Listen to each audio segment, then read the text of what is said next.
right. The preacher, the preacher, the preacher, the preacher. Riding with a purpose. All right, we out on this. What is today? Tuesday morning. Gonna start my vacation on Friday. But while we out this morning, we're gonna talk a little bit about commitment and what's stopping you from being committed and what's stopping me from being committed. I have the pleasure and the honor of every day working with men and women who are the very definition of commitment. And I often, as we're going to talk about today, of course, the veterans at the Palmetto Patriots Home, because I'm telling you, I can't express to you enough the difference they have made in my life. But, I leave out a very important part of that equation when I talk about the veterans there, and that's the spouses, or that's the caregivers, those one who was there before we was there, those who was there, in every waking moment, every waking hour, and just to see that level of commitment, it makes me question everything about myself. Because once you see commitment on a level such as that a level that, sickness, health, death, about to die. Sometimes, what I've seen there, man, I know, of course, we believe in the Bible and to be absent in the body, to be present with the Lord if you're a believer and all that. But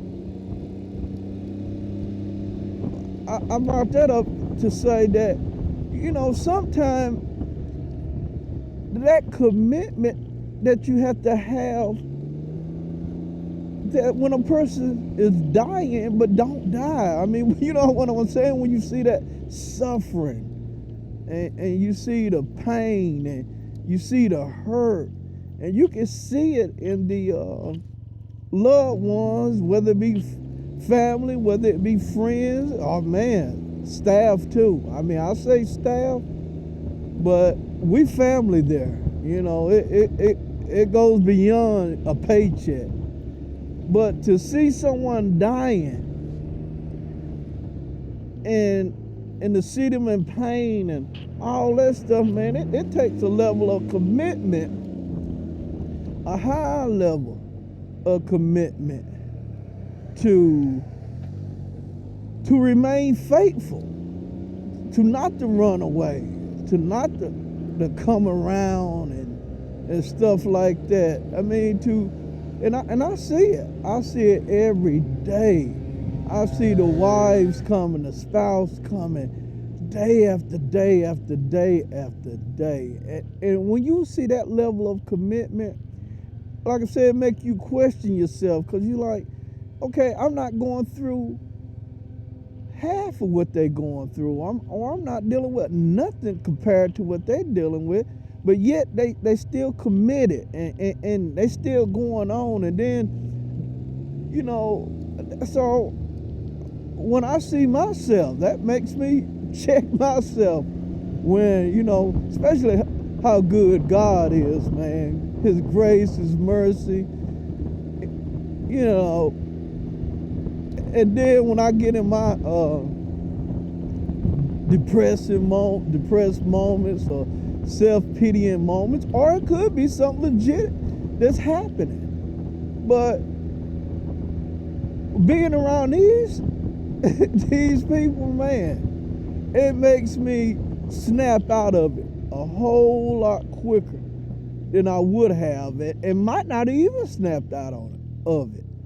But like I said, to see that level of commitment, my heart, my hat, everything goes off to that. And like I say, with the veterans, you know you wrestling with life and death every day. You know you wrestling with sickness and pain and every day. And separation, separation from the family.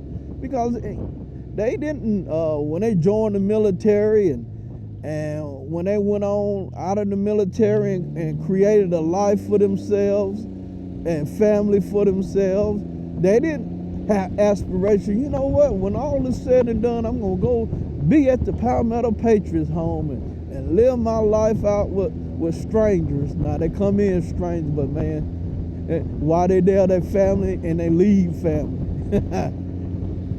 But so they have separation. But to see them every day facing those obstacles. And I'm not just talking about existing either. They do more than exist. They are living. They are thriving. And that's the level of commitment that I'm talking about. What is our excuse that we can't be committed to our purpose? What is our excuse? Is it the past? We harping on the past? Some past hurts, some past trauma, some past wars, whether it's mental, physical, or whatever it is. These guys are literally, some of them dealing with actual battles where they might have to take somebody's life. These guys got every excuse in the world to not to live, just to exist until it's over. But no, man, here's the thing.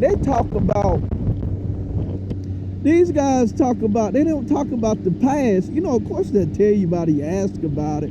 I'm not talking about the war part now. Some of them might share that, some don't. I don't dare even ask that question. But they don't talk about their disease or ailment or sickness. They don't harp on the past. And it ain't just the past, but it's a present for them. And they could just talk about their sickness. They could just talk about their pain, but they don't. These guys talking about their present, their future, what they gonna do, what they are doing.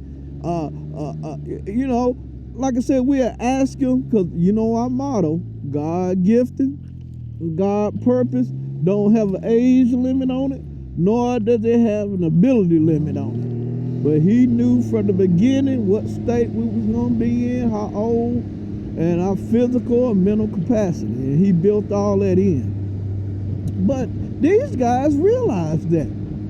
So even when they're in pain, they still talking about, well, preacher, I want to do this, and preacher, I want to do that. They still coming to activities.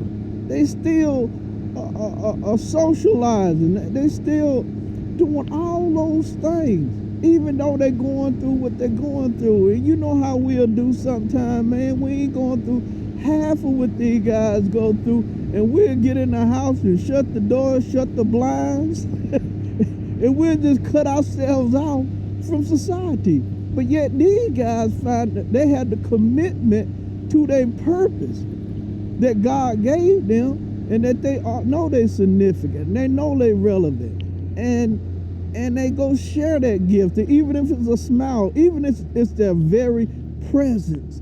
Because some of them can't move, some of them can't do nothing but lay there. But man, you look in their eyes, they talking, and they very, just being around them, it's a presence there, and there's love there. Because they don't come around to make you sad, they come around to be a part, and you can feel that. And so that's what I'm saying. It doesn't matter whether you can talk or can't talk, can't move or can't move, because God said it's not good that man should be alone. So that presence, just the presence, means a lot. Because even when it comes to dying, one of the two fears that people have, number one, dying, and what's going to happen after the death. That's a big fear of people. But Jesus addressed that. But there's still a fear. And then the other fear of dying alone. Nobody wants to die alone. Well, like I told them, tell them all the time, that, now it's up to you what you do while you living is going to determine what's going to happen after you die. But we can handle this part as man at Palmetto Patreon. We can handle this part. You will not die alone. You don't even have to have that fear. You don't even have to have that doubt, because it will be somebody there with you.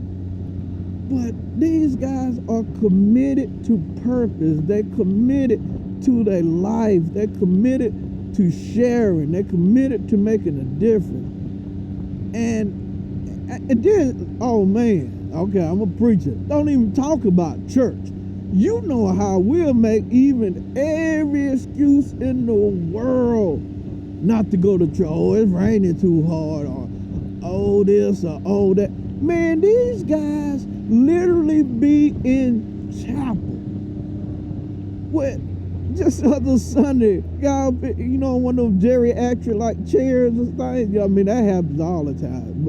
But he was literally in there, wires all connect to him, and look, I don't know whether IV or not. I ain't no doctor, or CNA, or nurse, or any of that, but that's what it looked like to me. Now, if it wasn't that, it wasn't that.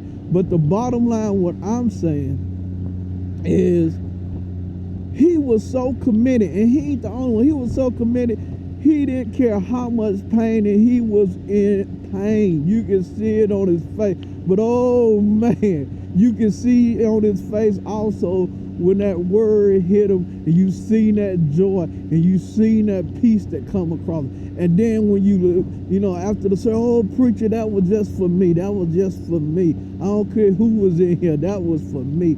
Man, when you see that level of commitment, it can't help but fire you up.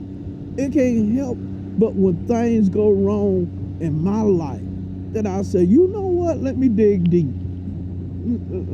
God still got something for me to do. God gonna handle this. He don't handle our other stuff. Look how many things God done brought us through that we didn't think we was gonna make it through. So that sight, look at that. That's a beautiful place right there. Beautiful place, beautiful people. And so that commitment though, that they show, it makes me dig deep. And then, like I preached a message one time,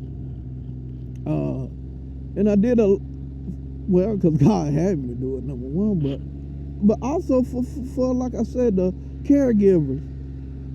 You make them vows for better, worse, sickness, and health. It's times like this, in the message where now you know. In other words, I let the veterans know, now you know what you working with. Now you know who you married. Because these women or men be sitting in there with their spouse holding their hand. These men and women be there through that pain, through the suffering. Like I said, it's got to be a hard thing, because I saw my mother do it. My daddy died when I was in school. I saw my mother get off at this guy right here. You see him? Always a comedian in the bunch. But anyway, but that's what we do here. We have fun. But I saw my mom. I'm telling you, work third shift. We was young. She'll work third shift and come home, take care of my daddy. When she tired, when she hungry, no matter what, she took care of him. And you know what? I'm talking, man. I'm into it. I can't even park right. But I saw my mom. I saw that level of commitment and what it takes as a caregiver. And she really did, man. And I see that with these men and women here. So when I see commitment, and like I was telling the veterans, I said, now you know you married somebody who got your back. You married someone that meant what they said. And I know we all go through trials and tribulations and things in our life, but seeing stuff like this change your heart. It changes your mind. It lets you know that no matter what you go through, and you know, here's the common denominator. The ones that's really, what I'm talking about, they have that faith. They have that faith in God. And that's what pulls them through and get them through. That's what get them excited about the future. Can you imagine being excited about the future and you're 100 years old? Man. And then you ain't in here just to be here. In here, you got something going on, but you still looking forward. Because that's that faith and commitment to purpose. So before I close, and I need to get out of here for I can clock in, but what's your excuse? What's my excuse for not being committed to our purpose? Don't let nothing stop you. Quit harping on the past, blaming people, blaming things, blaming your body, blaming your mind, blaming mama, daddy, husband, wife, blaming. No. These guys are living proof that no matter what you go through, you can still achieve your purpose for God. And that's to give him glory, and that's to live for him. And that's what they do. Till next time, the preacher, the breacher, riding with a purpose. Keep committed to your focus and purpose in God.